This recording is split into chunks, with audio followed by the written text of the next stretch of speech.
We're talking about sweet cherries, or love-hate relationship with sweet cherries. There's a reason that a lot of them are grown on the west coast, where they don't have rains like we do here in the east. Too many things go wrong with them. Cracking, birds love them, and you'll see the netting. There's one behind me and there's another orchard over here. We'll go look at both of them. They bloom early, so they frost.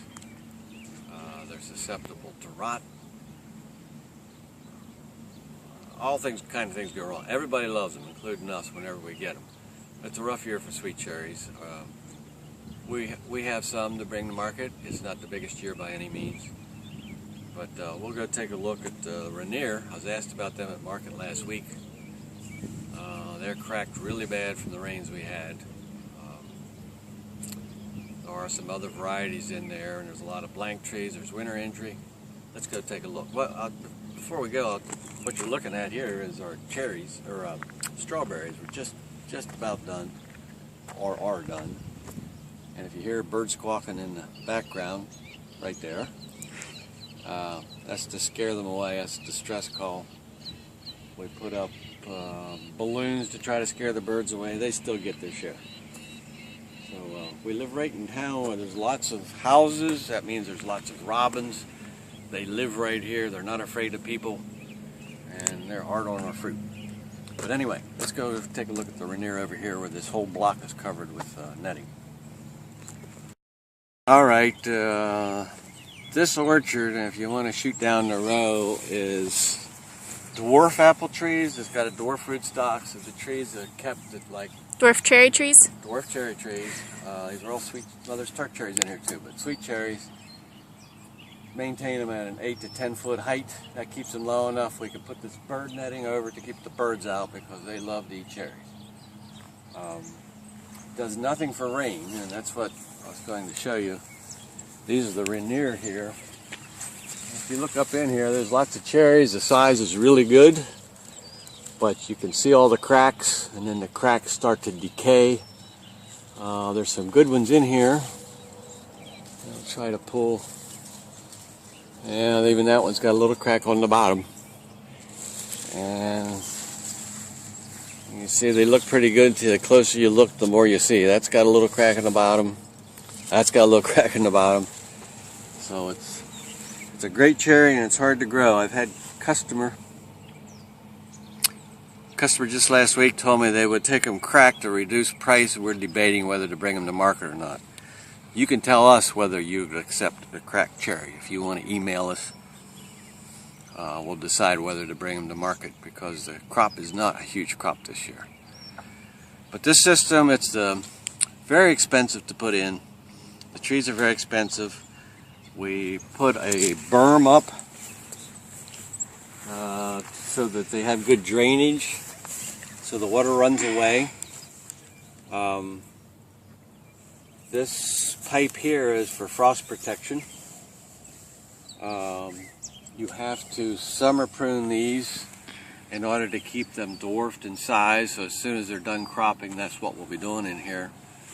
And we do have winter injury in here as well. If I can find that. Just already cut a lot of dead wood off. Up top there? Yeah, that's actually broken. Here we go. All these limbs up here died this past winter. It was cold enough to hurt the wood.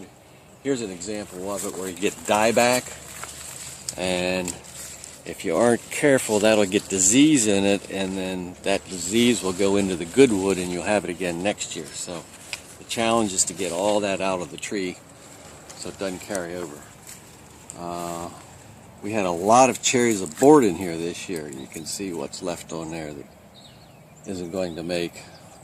They actually looked like there was a lot more, and then they started falling off, and you cut them and found out the seeds were black inside. So they aborted. So wish I had a better crop to show you. I mean, they're pretty until you get close. No, I think this is Emperor Francis. They're not cracked as bad. Rainier is known to be bad for cracking. They also make big, well, good tasting cherries.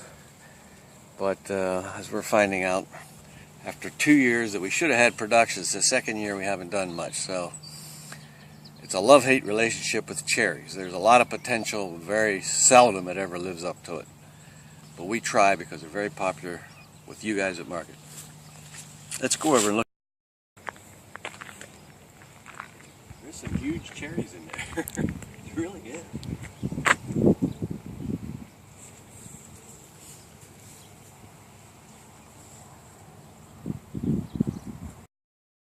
We're on our walk over here to the other cherry block, and on our way we're going past our red currants.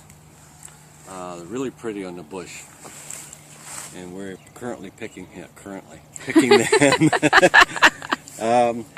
These are pink here. This next bush, and they aren't quite ready, but they're getting close. They come on these little hands, or it's almost like grapes on a bunch. And if you're going down here, a gooseberry bush, and some of them are pretty ripe. They turn color and get reddish. No one really likes picking them because if you can see it, they are full of spines, and they eat your hands up whenever you pick them. But we're going to taste this guy. Always tart, but good. We try to put them in berry cups and mix them with other things. We got a row on down there, gooseberries, and behind us currants. And beside us here is these are fall-bearing red raspberries. They're still in flower. Bees are in them right now, working them, and that's the honey you get. That's probably what's going to be in them. A lot of native bees. This guy right here, I don't know if you can get him. So. No, that's chasing him. You see him? Yep, zipped. Zipped by. Anyway, we'll go on over to the cherries. Okay, this sweet cherry orchard was planted 15-20 years ago. We're trying to figure out how to get a cherry tree that wasn't so huge, because the cost of pruning and picking gets so expensive on a 25-30 foot tree. So I played around with a couple different things. These are planted in great big pots.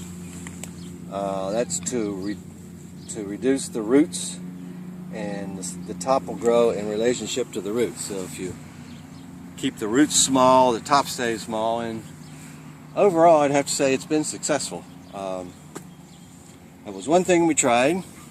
Over here on the other side, and I hope you can see it, there's a bag. It's called a root bag that's in there. Those things are used for nursery stock a lot to grow an ornamental tree or shrub, and then when they dig it, all they got is little fibrous roots that go out through the outside, but all the big roots stay inside. So this one's been very successful, and this tree, which also has a beautiful crop of cherries on it, that one's real successful. It doesn't always work in the real world, and this tree behind me should be the same size as this one, but if you look at the trunk is maybe, I don't know, 5-10 times in diameter of the other one, I mean circumference. What happens is, if a root jumps over the lip of that bag and starts to grow, it loses, the whole tree loses its dwarfness, or, well, the only reason it's dwarf is because of the root. But anyway, so the root outside the bag might be 5 times bigger than what's inside the bag now, and the thing just grows like it's crazy. So when we get done harvesting this guy, I got a lot of chopping to do to keep it in there. But we're trying to keep them down that we can put these nets on, because without the nets, the birds just eat them up. And you can see even here where the fruit is on the edge, and they can find it to peck through it, they're going to get it. So without netting, there really isn't any reason for us to try. It gets to be an expensive proposition, and again, everybody loves cherries, but you can learn to hate them as well. And this is one of those tough years. I mean, there will be a good year. Right behind us, actually, Katie, if you turn around here, this dwarf apple block one time was all cherries, and we went 5 years without harvesting a fruit because of frost, freezes and hail, and just everything went wrong. Finally got disgusted, took it all out. Then I went back to planting cherries again, so just to show you how crazy fruit growers are. So anyway, that's our cherry story. We will be bringing them to market the next couple weeks, and there should be plenty for market. We don't have enough to wholesale or anything of that sort, but as you see, it's a mixed bag. Some trees have good crops and some don't.